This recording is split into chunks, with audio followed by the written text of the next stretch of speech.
Welcome to the Louder Than Silence podcast with your host, CG Wagner. This episode is part of a series called From Survivor to Leader, where the other staff members and I are having discussions about all things LTS and what it means to be leading the work in long-term care for survivors of sexual violence. It's a mix of our own personal experiences, the work that our team does, and how those two things impact each other.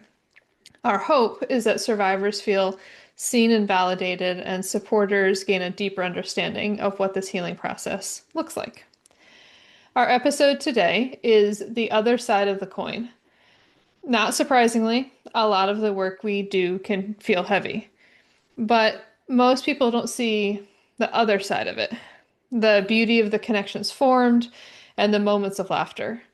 Sometimes people even miss that we are full and complete humans that have a range of emotions and experiences, including positive, joyful, and exciting things alongside of the challenges.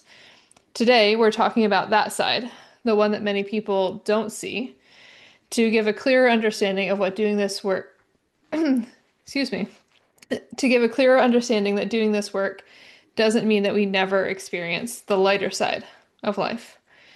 So with me today, I have our development manager, Brittany, our social media and marketing manager, Christy, and our program manager, Joe. So I'm very excited to have this conversation since this was actually brought up at the end of our last recording of our last episode. And people are like, hey, we should probably talk about how things like don't suck all the time. So thank you for the suggestion and like wanting to have this conversation. So to start, as I mentioned in the intro, our work is very heavy, of course, but we are more than what we do for work. So, what do you do to spend your time on things that you enjoy?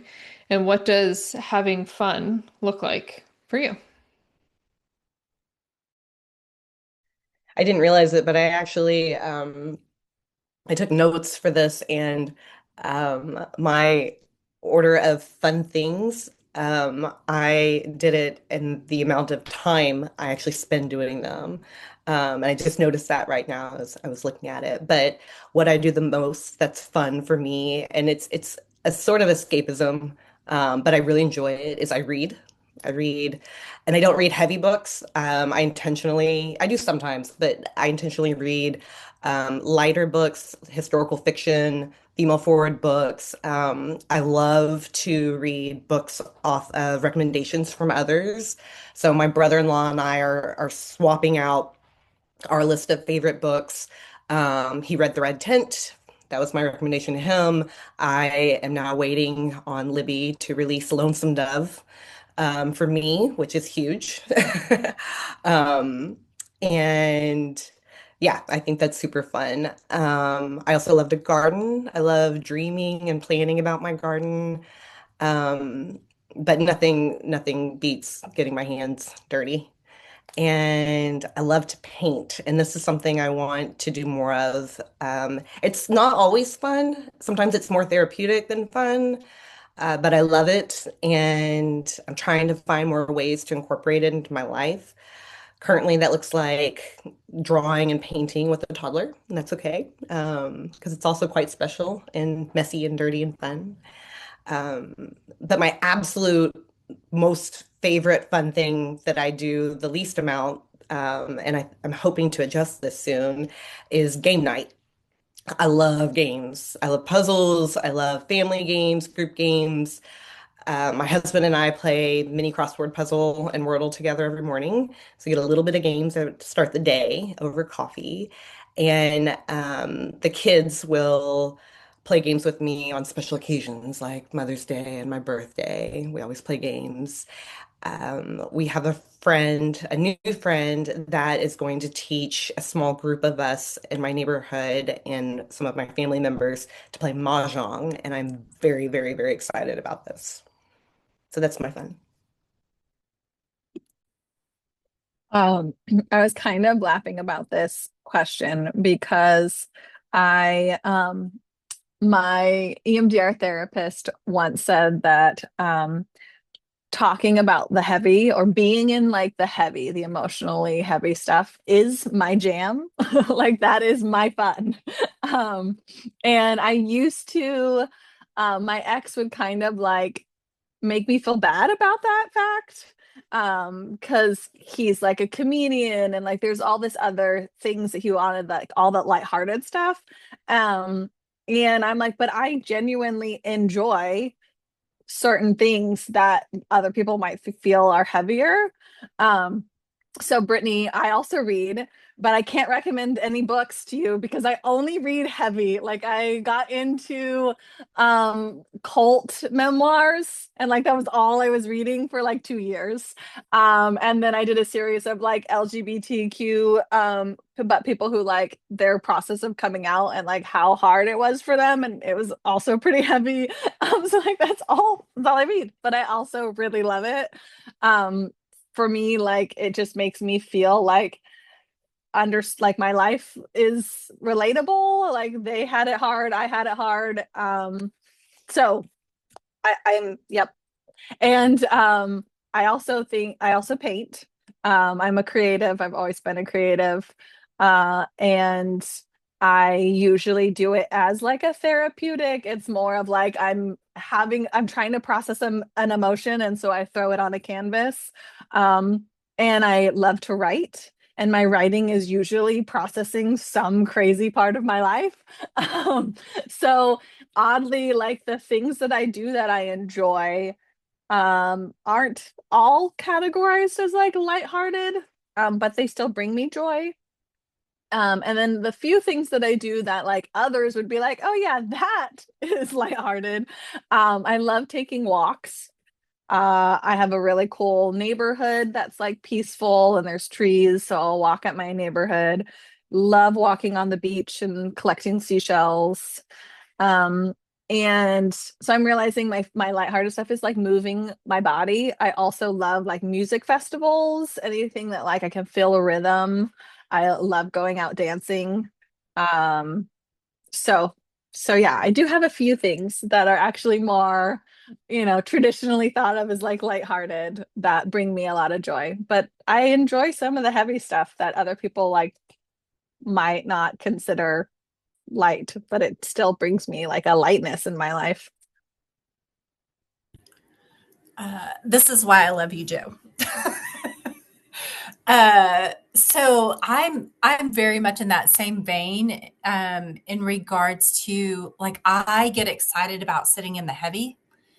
And so whatever. So like another thing I do is I'm a therapist. And so I might have someone come in and they might be like, oh, I don't know about this. And I'm like in my brain thinking, oh my gosh, I cannot wait. Like I am so excited for them that they are here. And I don't know.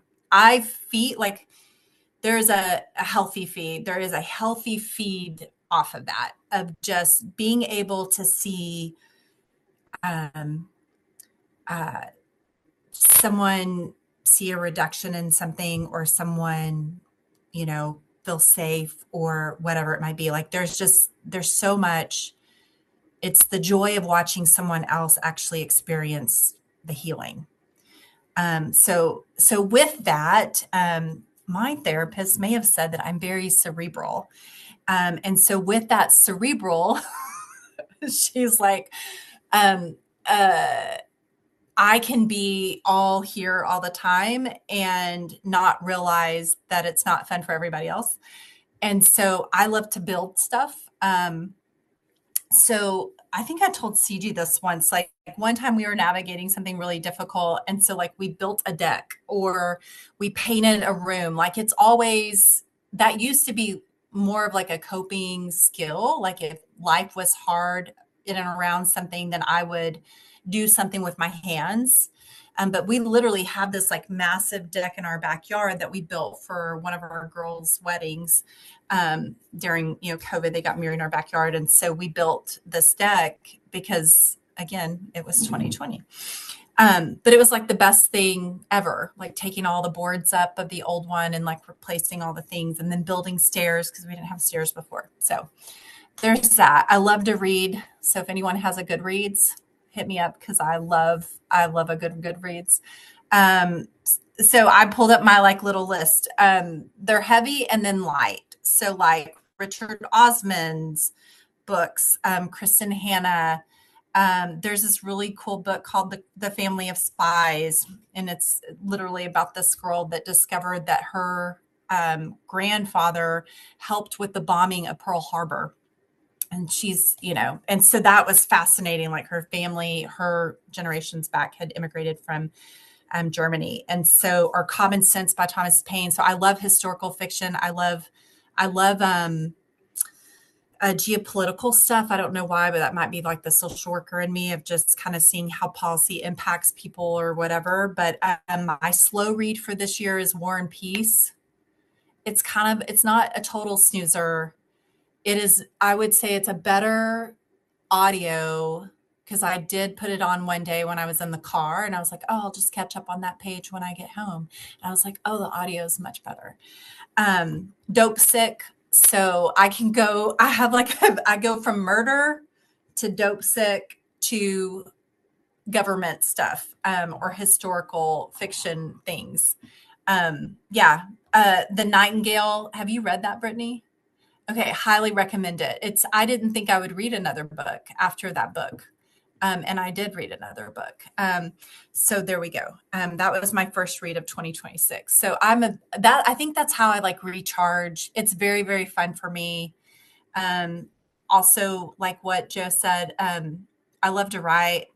I love walks. So my go-to is like when I get home, I'll, take the dog for a walk and it's just me and the dog and it's great. I love watching my kids play sports almost too much.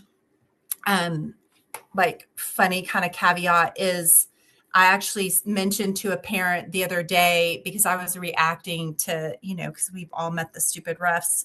They're not all stupid, but, I met a stupid ref and so my reaction was very vocal and like I was banging on the stands, like, what are you doing? And if anyone saw me in this space, they would be like, oh my gosh, she has no self-control or emotional regulation. But that is all fun for me, like to take in what they're doing and to be involved in it. I think I approach it differently than I did, like, we've got 5 kids. So I approach it differently than what I did. I was always available with the older ones and I'm always available with these. However, I don't know, I seem to just approach it differently. Like, and maybe that's just because you're split between like going here and being at work and then, being at home and being involved. So anyways, I want to paint one day. I think I used to do that as a kid. I did. I used to do a lot of crafts. We've had this conversation in like the heavier things in LTS. Like sometimes we don't know how to play or have fun. And so that's just something, just still a work in progress of like, it's okay for me not to be serious about whatever it is I'm approaching. So that's kind of, if you see me at a soccer game, just be like, she's working on it. Other than that, but my kids know that I'm like cheering for them. So that's good. Anyhow. Yeah. I want to go to a soccer game with you. My kids would never let me. They would always tell me to stop and be the quiet mom. And so I want to go with you. I literally bought a hammock chair. So like, yeah, I had asked my therapist, I was like, why do I get so activated at the soccer games? And I think it's because I played a defensive, like I played center as an athlete in high school and in college. And my daughter plays forward. And so I know what I was like as a fullback. I know how aggressive I was. Let's just put it that way. And so I am just activated the whole time. And so I bought this like hammock swing where I would like swing back and forth. And anytime, like I have friends that will send me the meme of like the mom that's like, what? And they're like, wait a minute, I'm an adult. It's okay. And that is 100% me at a game. I am like, I'm an adult here. I have coping skills. I can chill out. Or y'all have met Matt, my spouse, so like my husband, so he'll just like be like, Christy, it's okay. It's okay. He called it. He blew his whistle. I was like, not fast enough. He needs to have that thing ready to go. So I try not to get in the way. So I am very like perceptive of that. Like I don't ever want to be an embarrassment to my kid to where they're like, I'm not gonna. So I'm not vocal at my 10-year-old's games because like early on, he was like, Mommy, I don't need you to say things. And I was like, okay, like nothing. And he's like, nothing. And I was like, all right, can I say go? And he's like, maybe. And I was like, all right. And also it's just not as competitive. Like when you're whatever, my kid's in the competitive stage. So like the other one. And so it's just fun to, it probably needs help anyways, but it's fun. I leave that place. I know I feel feelings and, you know, it may be a little bit of a stress reliever from the hard stuff of like, yeah, you know, whatever, run. It's generally productive unless someone makes a bad call, and then it's not. Anyway. Yeah, I feel like we all need a space where we can just like be ourselves in whatever way we're expressing it and not have to worry. Um, I love that. As a former soccer player, I particularly love hearing your stories as the parent. Um, so very similarly, like I think I've heard almost everything that I often do for fun between the three of you, which is interesting. Um, so I am an avid reader. I typically am reading several nonfiction books at the same time, which is currently true. And I really enjoy reading about like psychology and sociology and like wellness, like healing modalities, that sort of thing, across like a wide array of different categories. So I am trying to incorporate more fiction, but what I find is that I get through fiction very quickly, and then I'm like, but now I have to figure out another book. So nonfiction at least like lasts a little bit longer. And I am also an avid gardener. So that is where I spend my time digging in the dirt. I like to play in the dirt a lot. And I am like constantly scheming about when I can be in the garden more and what I can plant and when I can plant it and like can I trust the forecast and all that fun stuff. Um, and I am outside quite a bit. I walk the dogs every day. There's a, like Joe, there's a loop in our neighborhood that's like a mile and a half long. So the boys take me on a walk every day. Um, so I, and I enjoy just like moving my body. I typically do yoga several days a week. I do other like movement exercises, getting back into dance a little bit again. So just doing, I like being more connected to my body. And then like the flip side of that is then I like reading a lot. So it's like the opposite end of that spectrum. But I also have had to come to terms with one of the things that I enjoy a lot is like business scheming and like figuring out like business strategy and working on new projects. And a few years ago when I started working on Louder Than Silence full time, I decided to commit to like I wouldn't work on anything else for at least like a couple of years and make sure like 100% of my energy was only going towards this. And it was I think the first time in like 12 years that that had been the case where I was only working. And so, of course, that's like crept back in, and I'm working on several projects now at the same time.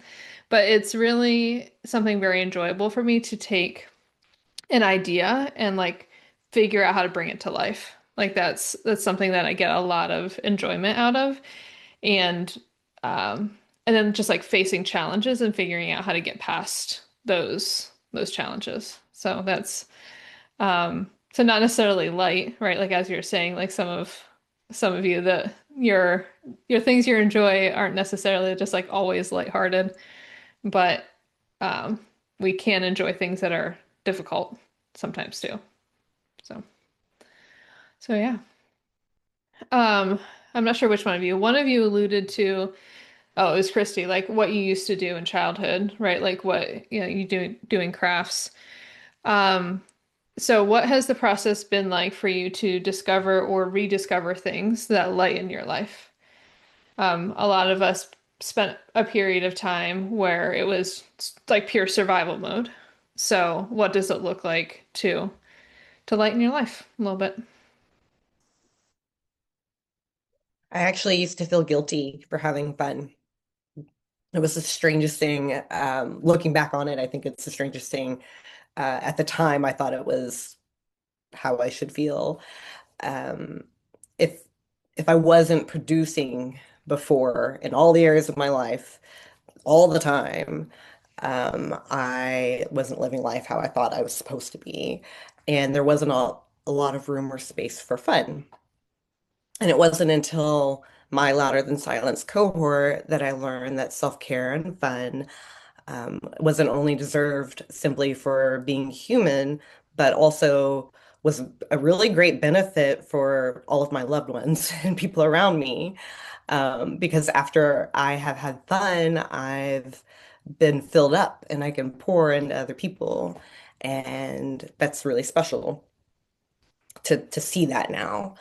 My process in the meantime has been asking myself, what do I enjoy? And how can I incorporate just a few more minutes of it into my day, a few more minutes of fun?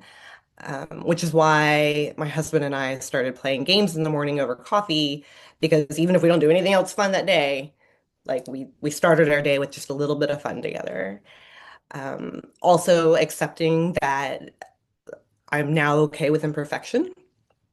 So that could be if I'm not enjoying a book. In the past, I would like white knuckle my way to the end of it because if I didn't finish the book, I was failing. And I'm not a quitter. But now I happily will quit the book and be like, oh, this one's not for me. Hope it's for somebody else. Um, I realize life is too short. And, the same goes with if I'm painting and I really think it's horrible, I know I can paint over it. I can keep going, I can work it more, or I can start over from scratch, and I'm really okay with it. Whereas before, I would just either stop and not do it, or just sit in it for a very long time until I could move forward. If my plants aren't growing, I'm more than happy to plant more seedlings. And it's really been this beautiful learning of release and openness to maybe there's something better on the other side of whatever's not working right now. Maybe there's something more fun.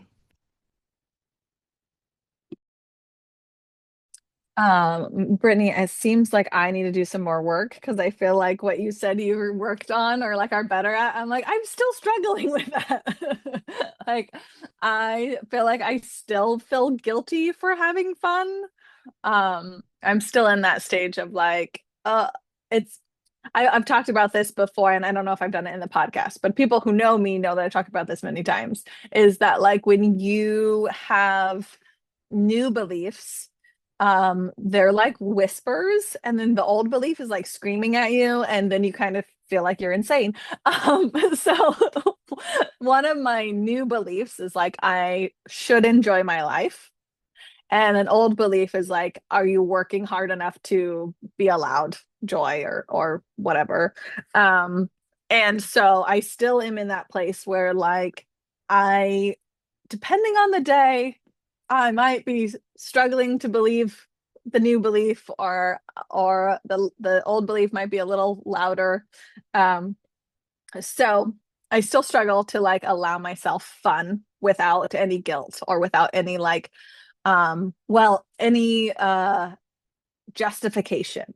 right? It's like, well, I cleaned the house is clean, so now am I allowed to paint? Or I went grocery shopping and I did the laundry and I whatever, so now I'm allowed to watch an episode of a TV show, whatever it is. I still struggle to feel like I have to justify myself in order to be allowed to have fun, even though I'm a grown up. But here we are. But when you talk about like rediscovering, I was thinking about, for me, when I became a mom, I like became nothing but a mom. Like being mom became my entire life. And I let a lot of other parts of myself just kind of fade into nothing and be neglected. And I remember the first time my ex bought me an easel and oil paint. And I remember the first time that I was like painting again. And I grew up, I did art all the time. I was thinking about doing like fashion design. I'm a creative. But when I became a mom, like I just ignored that part of myself. And I remember setting up the garage and like having a spot where I was going to do a craft. I was going to do a thing, right? And I remember just like it was like a piece of me was like blossoming again. It was like this part that knew I had been neglected was just like breathing for the first time in years. And that was really powerful to be like, oh, there's this like whole other part of who I am. Like I don't have to allow all these other pieces and facets of who I am like wither away just because I want to be a good mom. Like actually to be more fully me, I need to allow this part to exist and this part to exist and this part to exist. But sadly it wasn't something I really realized until I don't know what, I guess 8 years ago, where I was like, oh, to be a good mom, I also want to like be a whole person. um, so oil painting was like the first part of like, I'm allowed to be a whole. I'm allowed to be more than just a mom. And discovering that was really like discovering I'm allowed to take up space. And like I said in the beginning, like I still struggle sometimes to feel like I have to justify the space that I'm taking up. But that whisper of like, no, you need this, it's getting louder.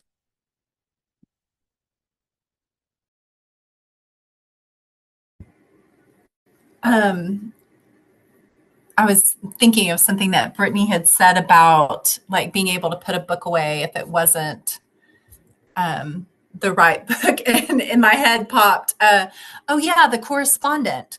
Like I have heard like that's a great book, whatever, and I just cannot.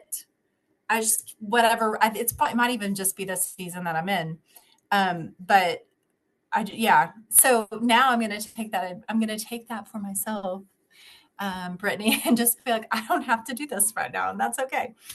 For me, the rediscovering, it's been really, really interesting because I think it's still something that I'm learning.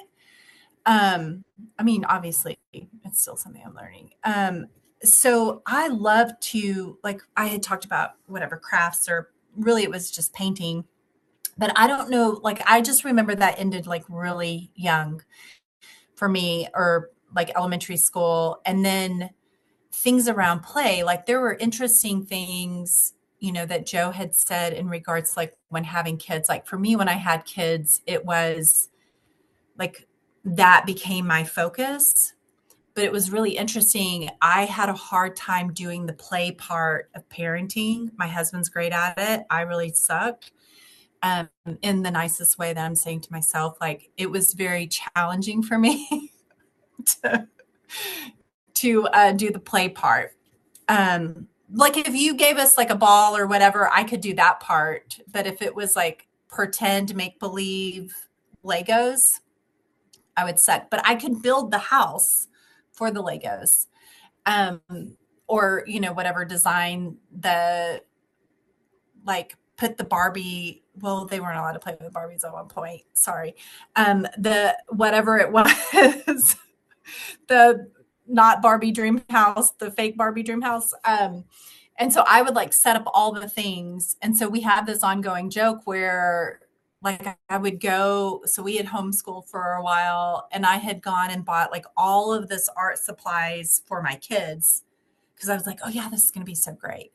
And then I wouldn't let them use the paints because I didn't want to use. So there's probably something in that. I might need to talk to my person about that. But like, I wouldn't use the paints. And I remember when we like put them in school or whatever, I actually donated all the paints to the school because of that. Because I was like, well, you'll actually use it. I just look at it at my house.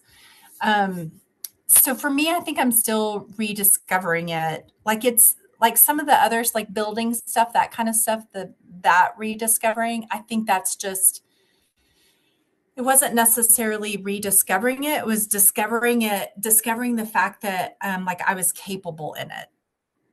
Right. So like a home repair, my husband will be like, we should probably call someone. I'm like, oh no, we could totally do it. You know, like what? We could reroute that wire. It's fine. And I'll whatever look how to do it.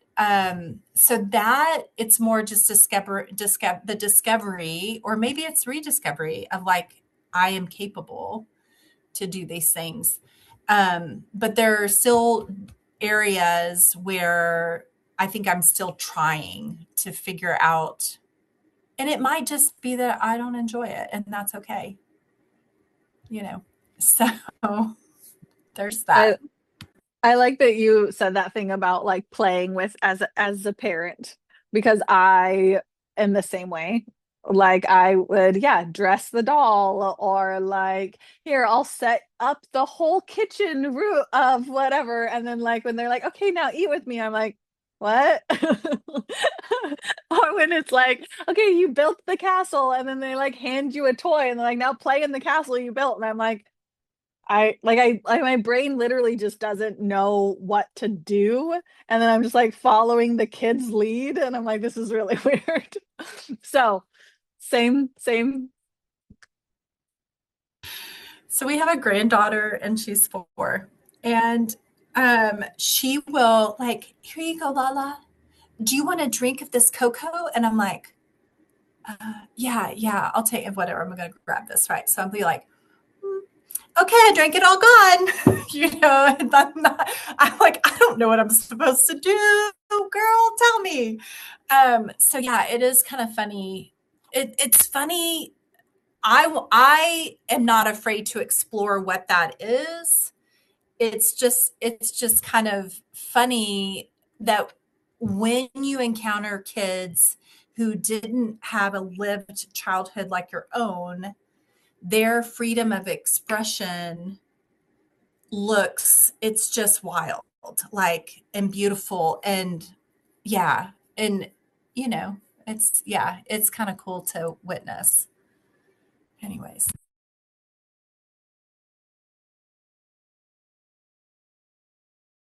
This actually helps me feel less in my own head. I don't have kids, for people who are listening. But I remember going to see my niece one time, and she like wanted to play with the dolls, right? And she hands me one and she's like, "Let's play." And I'm just like, what? Like I couldn't even begin to fathom what it was I was like supposed to be doing. But if she wanted to like play with puzzles or like read together, or like, we like decorated cupcakes together, great. Like we could do all of that because it was like a planned thing.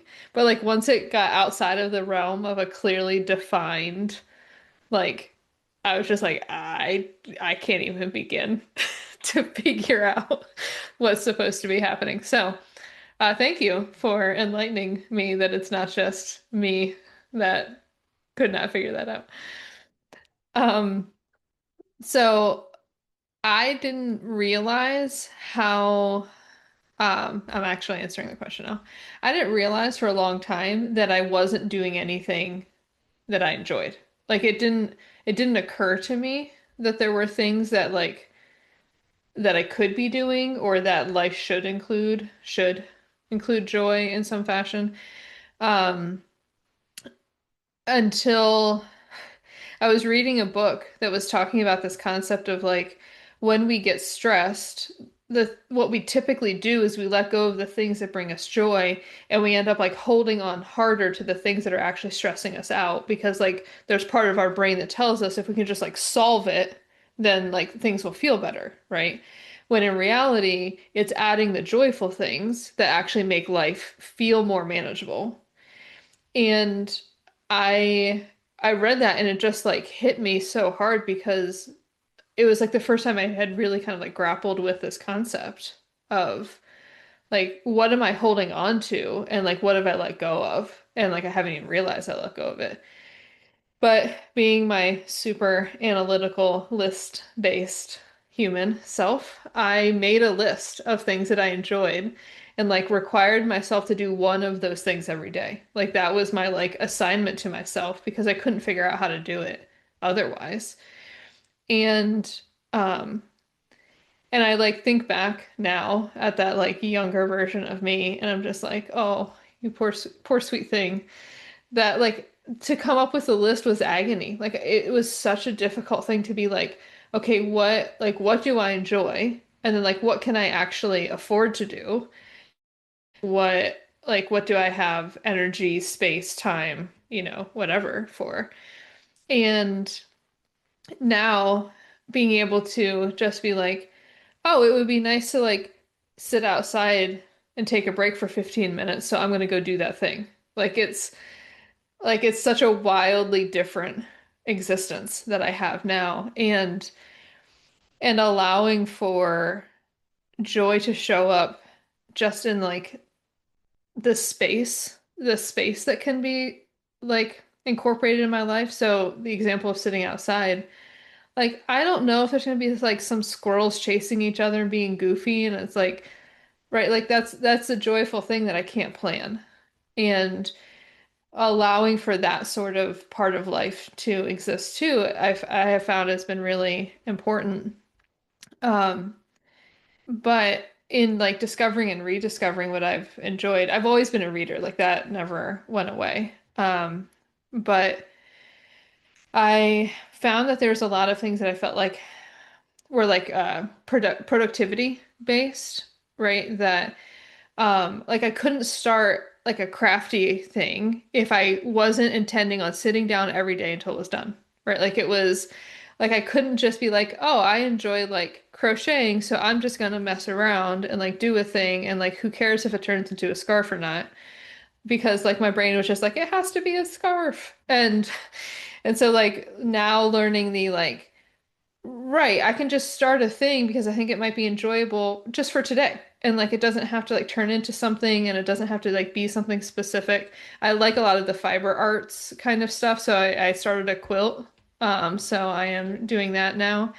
And I had been putting off this particular style of quilt that I've been wanting to do for years because I was like, oh, I don't know if I'll just be able to like sit down and finish it.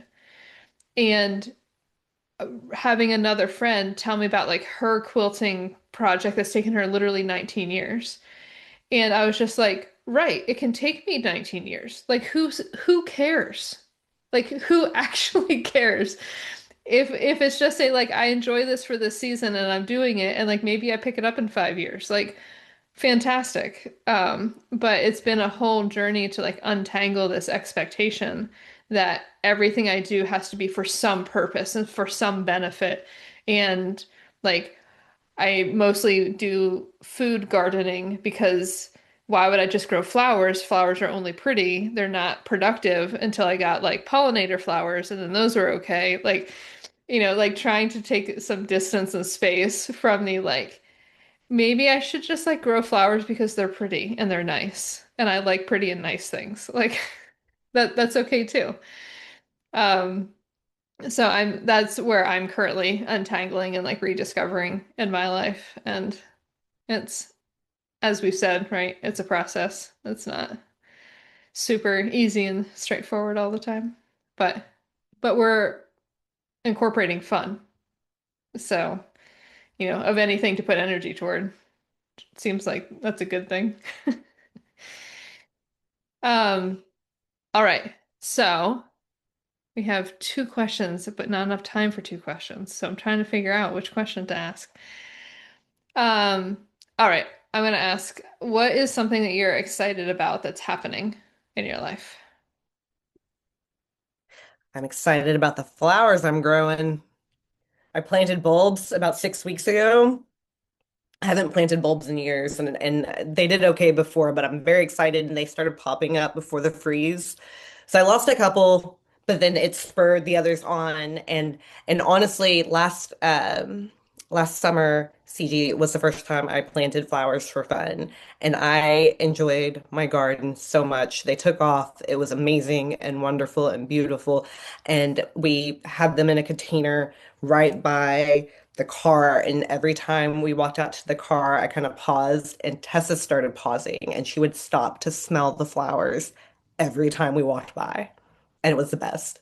It's amazing. So I'm doing that again, and actually planted more, and I'm trying to like I like to try to grow food too. But I definitely have gone a little heavier on the flowers this year, and yeah, we'll see. We'll see how it comes, how they come up. Um, I love this question so much. I We have something exciting that I'm not going to share about that's happening, I hope soon. But there's just a lot of transition and growth with our family, and it is good, and it can feel like a lot. And it has helped me to really stand in an open posture, and trust that God's timing is good and beautiful. We have something this weekend that I'm very excited about. Our family, my immediate family, there are currently, sometimes I have to count, 6 of us. Um, and My oldest is back in town from school. He's transferred back home in the home area. And I've decided I think it was like the end of December, that we should and would do one meal together every other week when I had the kids and on the weekend. And everybody committed and agreed. Nobody fought me on it, which was great. So we all come together for a meal. But this weekend, since it's Valentine's Day and I love the theme, even though I'm not a big fan of Valentine's Day, I still love themes. Um, we are doing a red DoorDash meal together. And so we're a very competitive lot. So everybody gets to order one thing. There's a budget cap from DoorDash and we don't tell each other. But this time it's we've done this before with regular meals, but this time it has to be red. And so all the food coming in is going to be red. And then we're going to have a little prize for whoever's food is voted like best order at the end. And I'm just really excited. The kids have been planning. They all want to be, the winner and pick the best thing. And yeah, every time we've done this, we've only done it for special occasions, but every time we've done it, it's just been really delightful. And it's a surprise coming to your door every like 10 minutes. It's like a progressive dinner, but at home.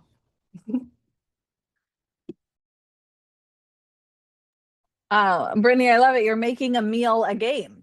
Like you love playing games. You're making your meal a game. That's awesome. um, this question, at first I was stumped because I was like, okay, well, what is something that I'm comfortable sharing, but also like purely excited about? I feel like right now my life is so complex or like a lot of the things that are good also like feel two-sided, like there's like hardships with all of the good that I have currently. So I was like, what do I say in a public forum to the world? Like Brittany, there's a few things that are much more private, so it's like okay. But one thing this week is my book anniversary. So I published my book 3 years ago, I think tomorrow. And so one kind of tradition that has happened, sort of just kind of not exactly planned, but has become a plan, is that I get a tattoo every year. So I do have a tattoo appointment tomorrow, which I'm excited about. And this year I decided to do a like second edition. There's a couple things I wanted to tweak in the book. And my goal with that is to do a hardcover. So I'm going to be doing a hardcover version of my book for the 3-year book anniversary. So I'm excited about that.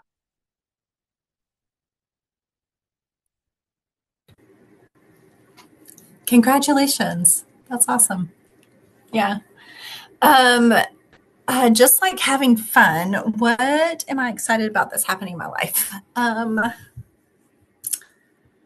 mean, I feel like just life. We're so busy. Like I'm already sitting there going, oh, we should totally do the meal thing. Like all of my kids live local except because I've got some adult kids, except my oldest, but she's been in town for the past month. And so we've got some really cool things on the horizon there. So I'm excited about that. She lives abroad. And so it's been cool to have her home. And then not even just professionally, because I already told y'all I get like geeked out about things. But this summer I'm going to be speaking at A&M in regards to performance and athletes and mental health, and basically like, right, like if an identity is in this one thing, that live transition, what that looks like apart from that. And so I've been doing all kinds of research and disseminating some other research on it, which is actually really fun for me. So I'm excited about that, just the opportunity to go and talk about like how coaches can show up in a healthier space, right? Be able to, like, did y'all know, like if an athlete has a history of trauma and they have an injury, their recovery looks different than, say, an athlete who doesn't. And so that's pretty much the premise of what I'm going in there to talk about when they have their summit in July. So it's just fascinating.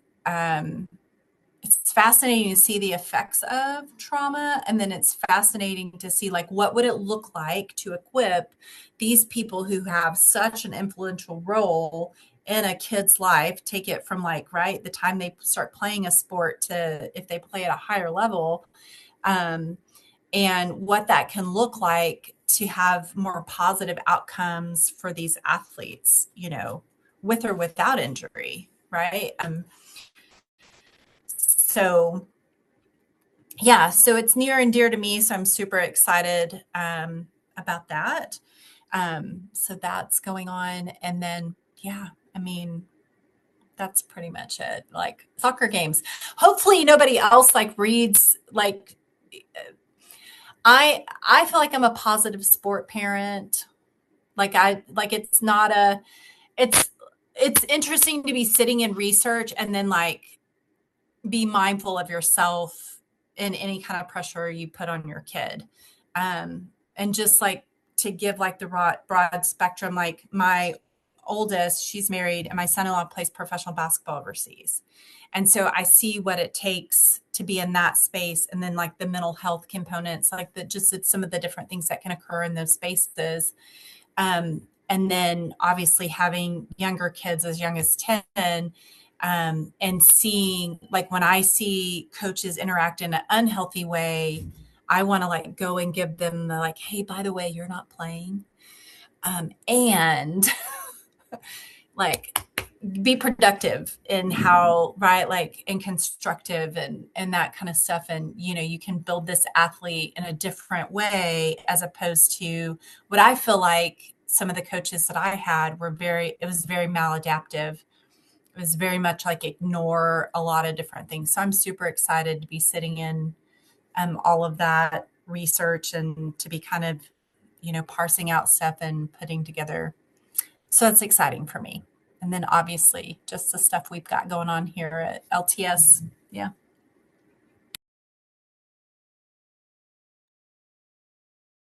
Yeah, I think I mentioned in a previous episode that I've been trying to be more cognizant of like answering for myself instead of like answering for the organization. But I am really genuinely excited about the retreat that we are starting to plan. It's like one of my favorite things that we do at LTS, and and starting to like see it come together is it's great. It's very exciting, and to have the hope of the impact that we'll have is really great. On the personal side of things, because all the gardening, right? I am for the first time attempting to propagate figs. So our landlord has fig trees, and so I like took cuttings and am like propagating them into their own separate fig trees. And that's made me very happy to see the like, oh, there's little leaves coming out of my little plants now. So it's I'm probably more excited than I should be at looking at sticks that are shoved into dirt, but we all have our things.